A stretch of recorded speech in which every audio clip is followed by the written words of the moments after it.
Welcome back to the FPL video and podcast. This will be the best wildcard team for Gameweek 11. Some key assets in some very important teams in the Premier League are injured at the moment, or at least injury doubts for the weekend. I'll be covering some of them in this podcast and also talking about the best structure and 50-man squad using this chip. Not just for Gameweek 11, of course. The wildcard is a powerful chip, which is a long-term tool, and it's by far the most powerful booster we have available, although we'll wait and see what the mystery chip has in store for us in January. Smash the like button and subscribe if you're new.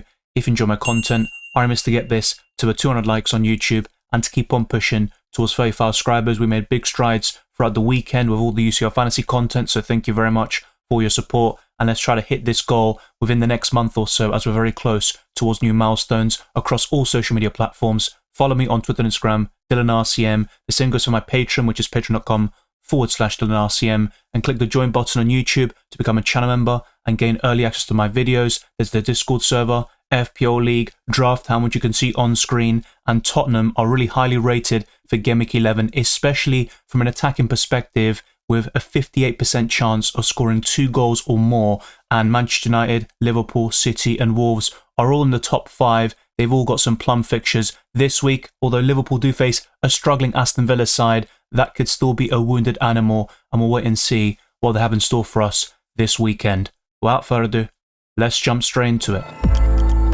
My squad value is approximately 102.9 million. It will vary for everybody depending on selling prices, when you bought certain players, and the value you have tied up in certain assets, so just bear all of that in mind, but I will discuss some alternatives in each position just in case you aren't able to afford the full 50-man squad, because it's going to be different for absolutely everybody. Let's start off with the 2 goalkeepers, and there are plenty of options and not a particular standout when you factor in fixtures, form and the quality of the defence on paper.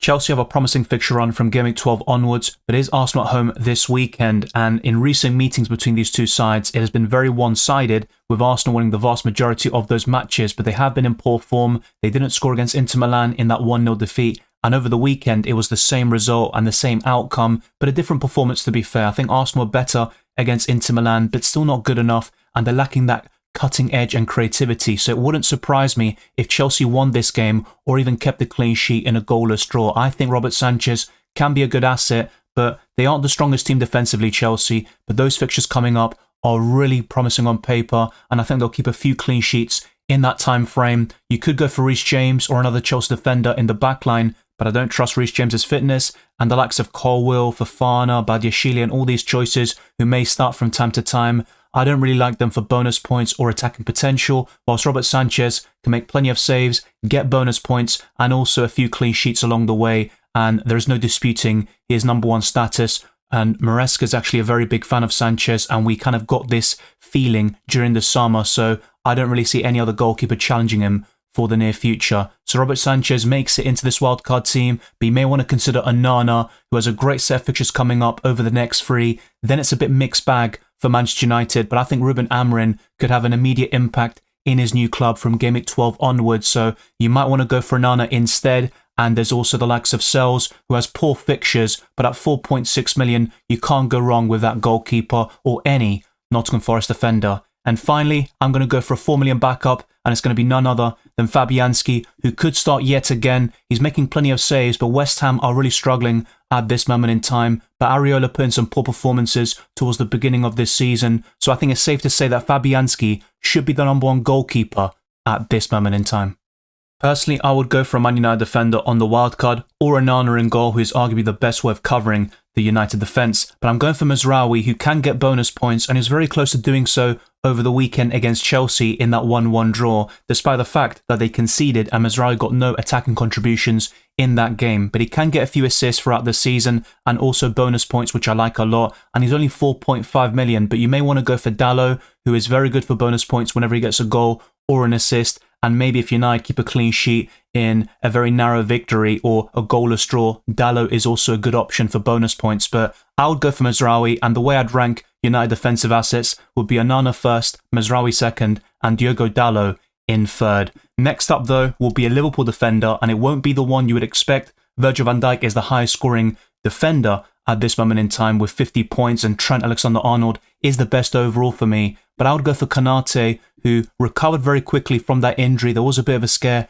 against Brighton and he was subbed off, but Konate has been exceptional this season, probably Liverpool's best defender overall. He's putting in top performance after top performance, and Liverpool won 4-0 against Bayer Leverkusen in the Champions League. They are top of the Premier League and Champions League phase table, so they're very impressive at the moment. They do face Aston Villa at home next, and you've got Man City in Game Week 13, so in the immediate, you wouldn't expect too many clean sheets from Liverpool, but Southampton away in Game Week 12 looks really good, and you've also got great long-term fixtures in a couple of weeks' time. So I think Konate is definitely worth investment on a wild card, and you might want to go for Tsimikas if you can nail down a spot on the left-hand side over Robertson, but I don't think he's going to start week in, week out like Konate, Van Dijk, or Trent Alexander-Arnold. Let's now go for some budget defenders here. Like Ait-Nouri, he makes it into this setup, but Wolves aren't reliable defensively, so you're really going for him for the attacking potential. He's got 3 goals and 2 assists this season, and he's an exciting defender to own, particularly at this price point. But Wolves are bottom of the Premier League table for a reason. They face Southampton at home next, which looks amazing,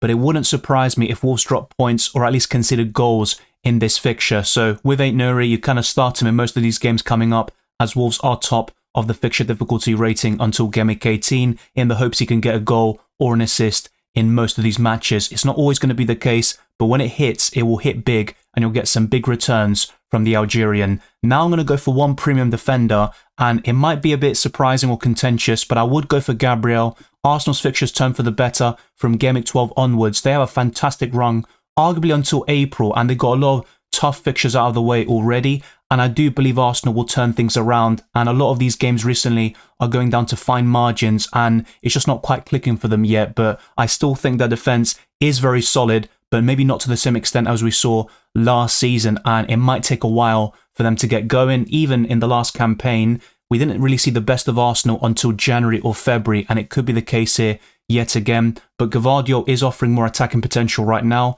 with 3 goals this season compared to Gabriel's 2, and Arsenal have recently struggled to score from set pieces, and they're over-reliant on these situations, but Gabriel is still the biggest threat they have to offer in these scenarios, and I would go for Raya or Gabriel to cover the Arsenal defence. It doesn't look great for Game Week 11 against Chelsea. I personally think Arsenal will concede in this game, but afterwards, I think Arsenal can keep many clean sheets until the end of the year. And to conclude this team, I'm going for a simple 4 million defender. He's going to sit third on your bench essentially in every single game week, and I'm going for Van den Berg. Brentford are just terrible defensively. They were so close to clinching their first clean sheet of the season on Monday night against Fulham, but they conceded 2 late goals to Harry Wilson. Flecken went from 12 to 4 points immediately, and Van den Berg went from 6 to 1 in the FPL chart. So he has been terrible, but in terms of 4 million defenders, I don't think anybody is a particular standout. A Colley, for example, dropped to the bench very recently for Vestergaard, and I'm not really a big fan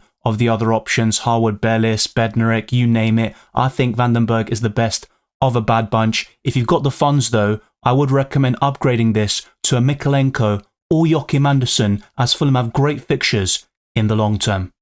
It's reasonable to say that I remain bullish on Garnacho, especially for the next 3 game weeks, but Bruno Fernandes might be the slightly better pick in this time frame, but he's also 2 million more expensive, and at that price, you'd rather go for other midfielders like Mbeumo and all the ones I've discussed in the last couple of FPL podcasts and throughout the season essentially. But I do like Garnacho's high ceiling. When he does score, he's got a great chance of getting bonus points, and he's quite explosive. In the last season, many double-digit hauls, particularly at Old Trafford, and I think despite all the unknowns coming in with the new manager Ruben Amorim from Game Week 12 onwards, the current interim Ruud van Nistelrooy, I still think United can score a lot of goals in these 3 fixtures, and they beat Leicester City, their Game Week 11 opponents, by a scoreline of 5-2 in Van Nistelrooy's first game in charge in the Carabao Cup only last week. So I expect Man United to go big in one of the next 3 fixtures, and Garnacho could produce a massive return. I still think he's my favourite United asset, particularly in the attack, and I think Bruno Fernandes would be a close second. You've still got Rashford and potentially a Højlund or Xerxes to consider,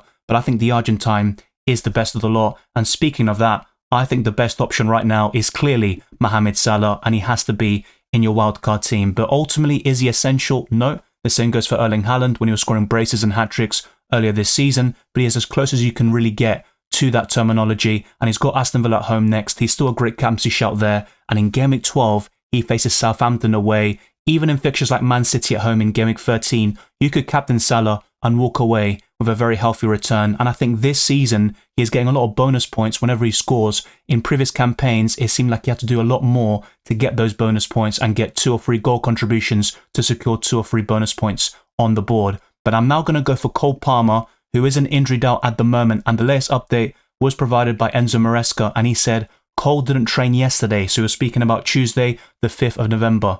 We will see if he can today. We hope. We need to wait and see to decide if he is fit to face Arsenal. So that's going to be a very big decision, because that could really impact, I think, the momentum and also the probabilities of both sides. If Chelsea go into that game without Cole Palmer, I think Arsenal will be even more confident of bouncing back and starting a great run of form. But if Cole Palmer's in there, I think that pretty much makes it a very even game, and it can go either way. And Chelsea right now would be the favourites if Cole Palmer is in the starting lineup. I personally think he will be in the starting 11, so I'm very confident about that. And if not, we've got the international break and he should be available for Game Week 12 onwards. If it is announced that he's out for several game weeks, that could be a different scenario, and you would go without Cole Palmer on the wildcard or with free transfers and then bring him back in when he's available, because Chelsea have a great run of fixtures until the end of the year. I'm also going to go for Saka and double up on Arsenal, but I don't think you should triple up right now, especially with the defenders. I think one's enough in each position.